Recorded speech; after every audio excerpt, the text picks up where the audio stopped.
Hello ladies and gentlemen, boys and girls, welcome back to the channel. My name is Mark Roden and today we are doing part 13? Yeah, 13 of a multi-part series that we got going on where I give you 10 cars for under 1K all the way up to 100K with 0 duplicates. Today we're doing 25K, but I've already done all the 1, 2, 3, 4, 5, 6, 7, 8, 9, 10, 15, and 20K videos already, so if you want to go see one of those, they're already on the channel.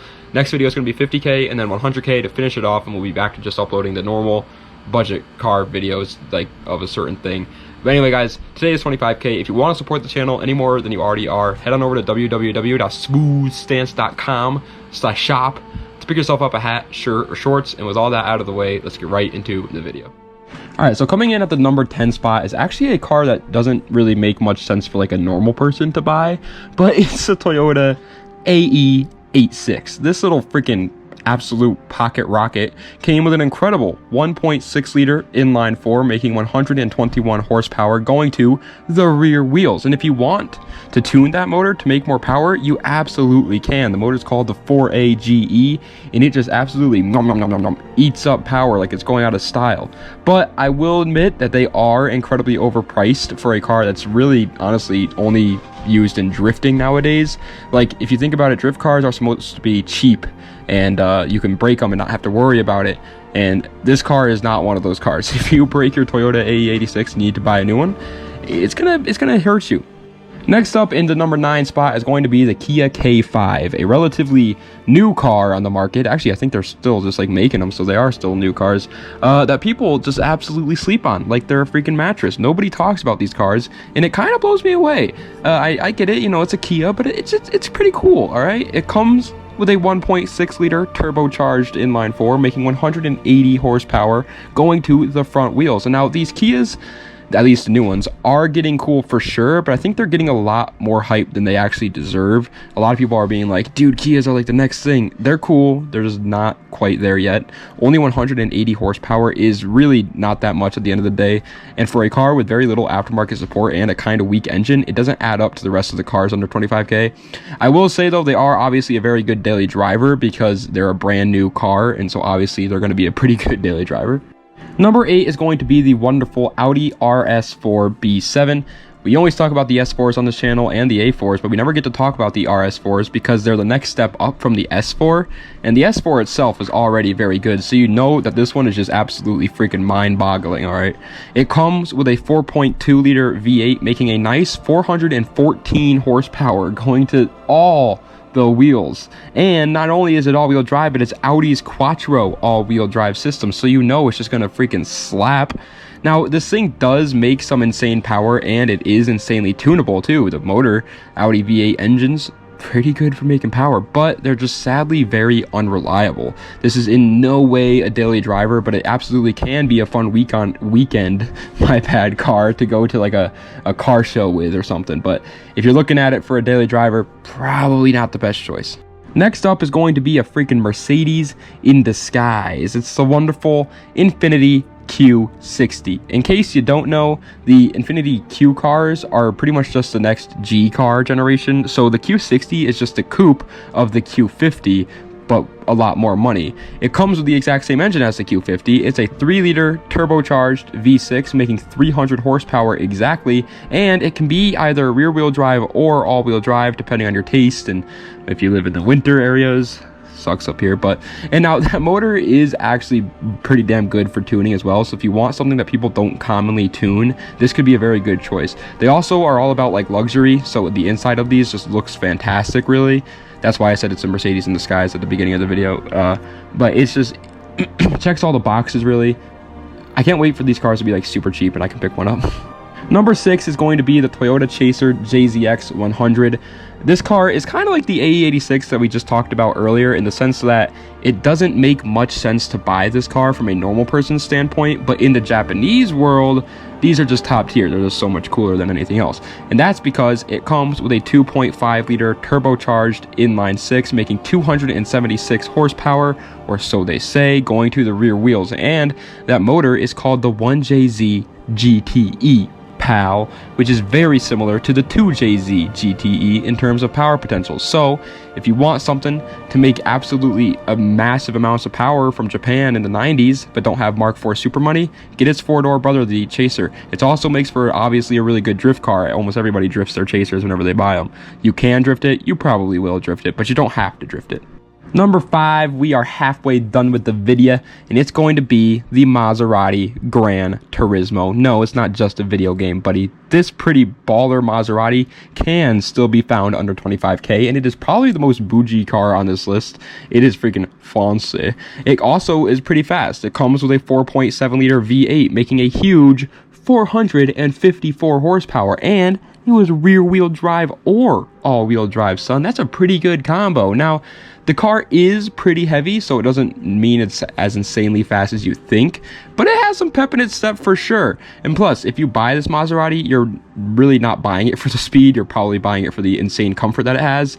It's like a Mercedes on steroids, okay? The interior of this freaking car, oh my god. You could have a whole party in this car. Just buy this instead of a house. That's the end story. Number 4 is going to the wonderful Mitsubishi EVO IX, which is my personal favorite Mitsubishi ever. They're just so good looking, and they have an insane motor behind it. That motor is called the 4G63, which is a 2-liter turbocharged inline-4, making a very good for its time 286 horsepower. Think about this for a second. This absolute monster came out in the 2000s, and Subaru also was making monsters during the 2000s, but they weren't even coming close to that yet with the WRX. That's pretty good, Mitsubishi. But yeah, this car, it's very good in terms of like tuning potential. Obviously, everybody modifies these things to go fast, but if you want a rally car, it obviously incredibly shines in that too. So if you are trying to build a rally car and you got 25k, go with an Evo, man. They're rally monsters. Like, I don't think I have to explain this to you, but they're rally monsters. Third place, however, is gonna go to the freaking BMW 850i, which is a car commonly forgotten about pretty much all the time now, and they are just so sick looking to me. By the way, this is the E31 850i, not the new ones. This one is just ridiculous. It comes with an absolutely insane 5-liter V12. Yes, that's right, a V12. But it does only make 296 horsepower going to the rear wheels. But you would be a freaking fool to think that it won't go higher than that. A BMW V12 is going to let you go to the freaking moon if you want. It's pretty much like Elon Musk if you buy an 850i.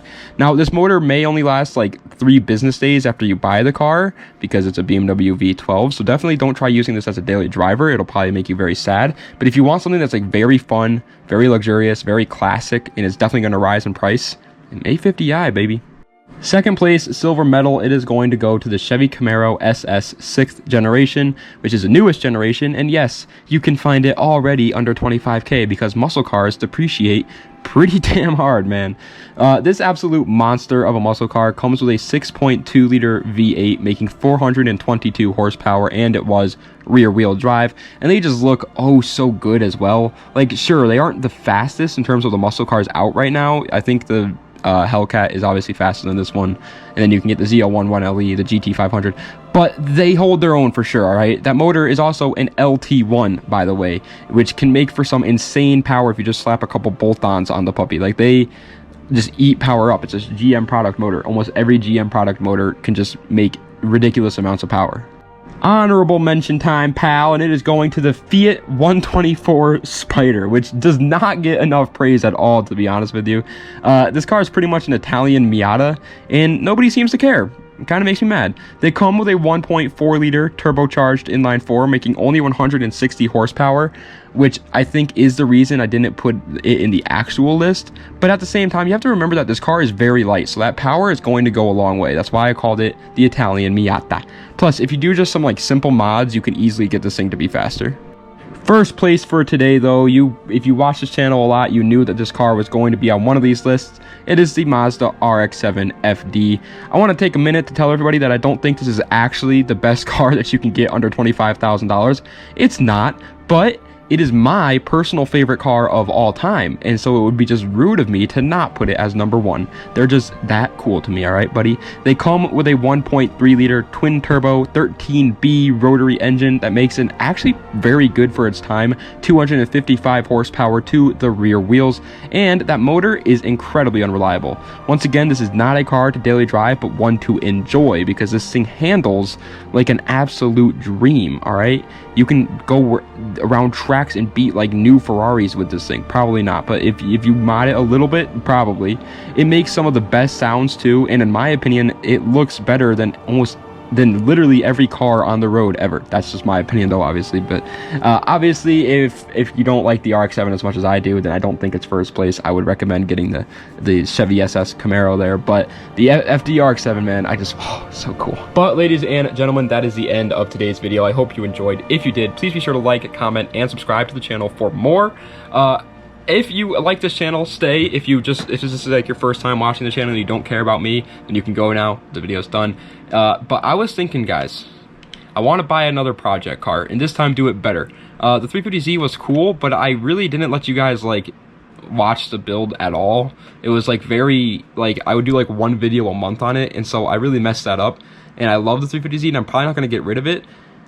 But I'm thinking about buying some dirt cheap Honda, learning everything about freaking cars that I can possibly learn on that car. Obviously not literally everything, but trying to learn everything and just restore it. Like buy like a $1,500 Honda, like an Acura Integra or like a RSX or a Civic or even a Prelude maybe, and just rebuild it and just have fun with it, have fun with my friends, and constantly update you guys like at least once a week on how the build's going, and film it all and vlog it all with my friends. I was thinking about doing that, so if you guys think that's a good idea, let me know, and also let me know what car to do it with, because it doesn't have to be a Honda. I was just thinking the Honda would make the most sense, but it doesn't have to be a Honda. It could be like make sure it's cheap though. I don't have a lot of money, so it could be like an E30, E36, IS300, SC400, I don't know, something like that. It could be anything, but just let me know what cars you guys would like to see if I do build one. And I definitely think it would be a good idea, so let me know if you guys think that's a good idea too. I always wanted to do the vlogging thing, but I just never had like cars to do it with, and I was stupid with the 350Z, so I want to do it again. But anyway, guys, thank you so much for watching. Das Vidania. Have a nice night.